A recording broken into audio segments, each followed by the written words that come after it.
आज मैं आपके साथ शेयर करने वाली तंदूरी चिकन की रेसिपी। उसके लिए मैंने चिकन लेग पीसेस लिए, उनको अच्छी तरह धो के उसका पानी खुश करके रख लिया।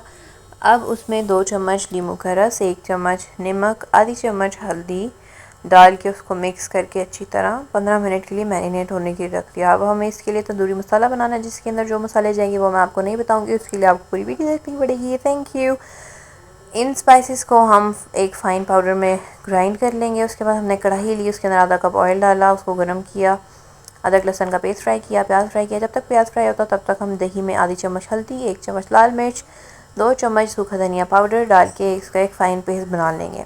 उसके बाद प्याज फ्राई हो गया था, चिकन डाला, उसको थोड़ा भूना। उसके बाद उसमें चॉप्ड हरी मिर्चें और टमाटर डाले, उसको थोड़ा मिक्स किया और उसमें 1 चम्मच नमक और दही डाला और जो तंदूरी मसाला हमने तैयार किया था उसके 2 चम्मच डाले।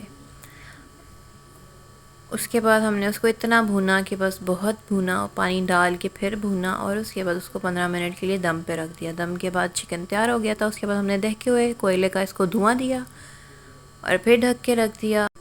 फिर हमारा तंदूरी चिकन तैयार था। इसको हमने नान के साथ सर्व किया। उसकी रेसिपी मैं आपके साथ नेक्स्ट वीडियो में शेयर करूँगी। तब तक के लिए स्टे कनेक्टेड। अल्लाह हाफिज़।